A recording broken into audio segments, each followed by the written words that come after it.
Yun, magandang araw po sa inyo lahat. Welcome po sa Makapili TV.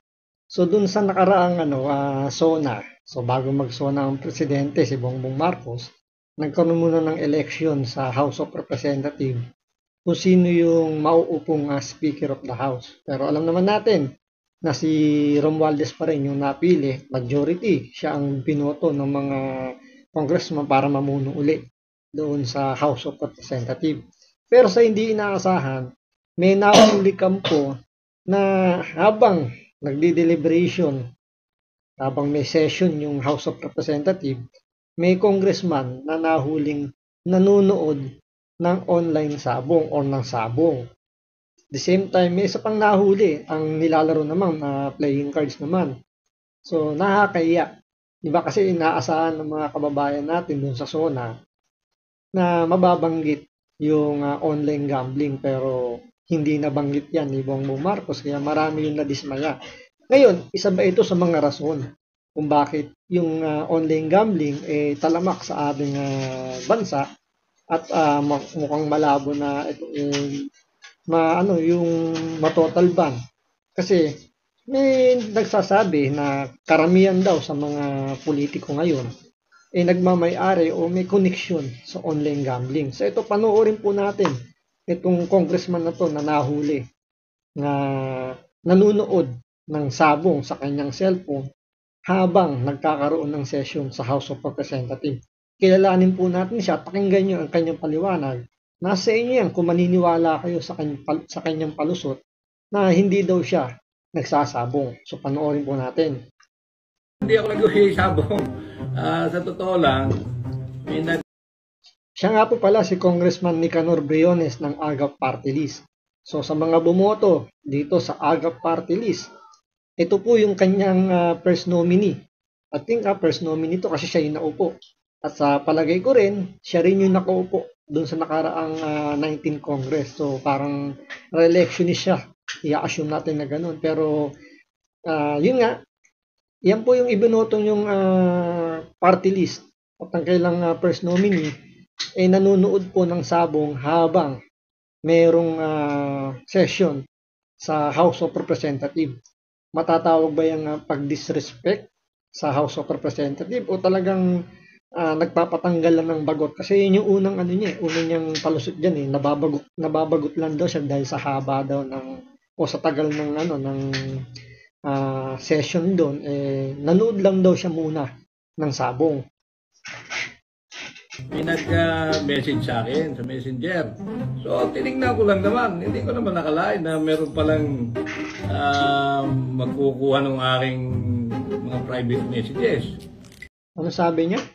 May kumukuha raw ng message niya sa Messenger. So, balikan nga natin. So, tinignan ko lang naman. Hindi ko naman nakalain na meron palang magkukuha ng aking mga private messages. May kukuha raw ng kanyang private messages. Pero yung nakita doon sa video, nanonood siya ng video ng online sabong. Wala namang message na nakalagay doon na nakikibasa yung kumukuha ng video. Parang mali yata yung sinasabi rito ni Congressman Briones ng AGAP Party List. Parang dito pinalalabas niya na mali yung nakita doon sa video at pinalulusot niya lang na nagbabasa siya ng private message. Kasi magkaiba yung private message sa nanonood. Kasi kung private message yan, makikita mo doon sino yung kausap niya o ano yung pinag-uusapan. Yung nakita sa video, nanonood siya. So, nagulat na lang ako. Dahil alam ko naman, meron talagang hindi dapat tinitingnan. Pero okay lang yun.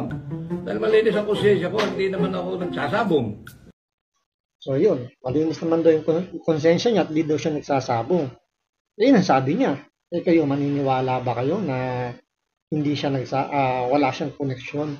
Or wala, kung totoo man yung sinasabi niya na hindi siya nagsasabong? Nasa inyo lang. Pero, sa mga bali-balita, di ba, na marami nga daw sa mga politiko natin, may involvement nga daw dyan sa online gambling. Kaya nga, ganun na lang katalama. So, kahit nga yung mga influencer, di ba, talagang nalulong dyan sa pag-promote. sa mga online gaming na yan. Kaya maraming, hindi nyo ba napansin? Tumaas yung ano natin, yung crime rate dahil sa sabong na yan.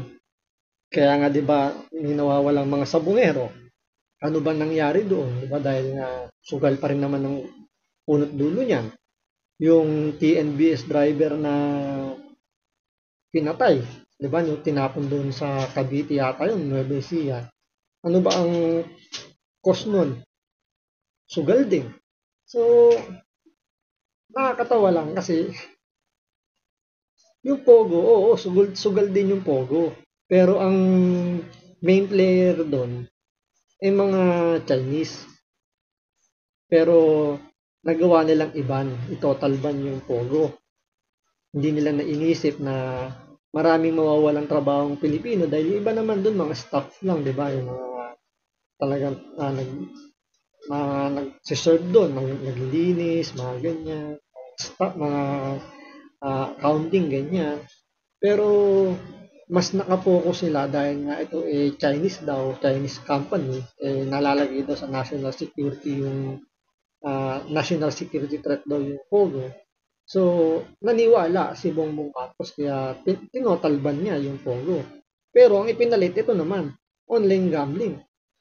Ang masakit lang kasi rito, ang mas naapektuhan dito ay yung mga Pilipino na ultimong, di ba ang dami nga nagwa-viral video na habang nagmamaneho ng jeep or ng bus, ay naglalaro ng online gambling. Meron pa dyan yung pambili na nga lang ng bigas, napupunta pa dun sa online gambling. At alam naman natin na hindi lang naman mga adult o yung mga matatanda na yung nakakapaglaro ng online gambling. Kahit mga bata, nakakapaglaro na rin. Kasi napakadali nga, makapag-access niyan. Link lang naman yan eh. Tapos, pindot-pindot lang naman yan. Yung security feature naman yan, hindi naman ganun katibay. Hindi naman hinahanapan ng mga documents. Basta mag-present ka lang ng kahit mga bogus na ID, makakalusot ka. So, talagang napapanahon na kailangan ng tanggalin yung online sabong na yan. Yung nga lang, hindi nga nabanggit yan doon sa zona ni Bongbong Marcos dahil siguro, sabi nila, may mga bumubulong doon na ayaw nila. Meron yan, no, di ba? May mga nagsasabi dyan na wag daw i-total ban yung online gambling. Kailangan lang daw magkaroon lang ng regulate daw yung online gambling. So doon pa lang makikita mo na maraming against na magkaroon ng total ban sa online gambling kasi malaki kinikita diyan. Kaya nga kung mapapansin niyo, ang tinatrabaho ngayon diyan si Atong Ang. Kasi ang mas kumikita ngayon yung mga ibang laro, yung mga card game, billiards, di ba? Tapos siguro yung sabong, may gusto magpasok ng bagong player, dahil nga hawak ng Atong Ang yung sabong, ay gusto nila mapalitan. Parang walang pinagkaiba yan kay Tebes doon sa Negros. Dahil nga hawak ni Tebes yung mga STL doon. Dahil gustong mapalitan si Tebes, gusto nilang makuha yung negosyo doon ni Tebes, tinrabaho. Ngayon, nakakulong na at ang balita natin, may iba nang mahawak ng STL doon sa Negros. So, same thing din dito kay Atong Ang. Yan din yung sigurong plano nila. Gusto nilang tanggalin si Atong Ang. Kaya nga dinidikit siya ngayon sa mga Duterte. Di ba? Pati yung nawawalang sabungero, kinukunik nila sa war on drugs. So, para magkaroon sila ng mas matibay na kaso, ididikit nila kay Pangulong Duterte para masibak itong si Atong Ang. Kaya antayin natin kung ano yung gagawin dito ni Erwin Tulfo. Senator Erwin Tulfo kasi siya, very vocal siya na i-total ban itong Pogo at magpapatawag daw siya ng hearing para malaman kung paano ito susolusyonan.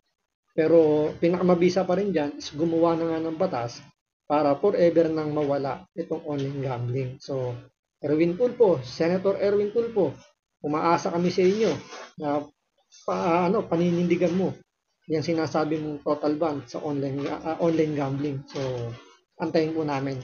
Maraming salamat sa panonood. Ingat po kayo lagi. God bless.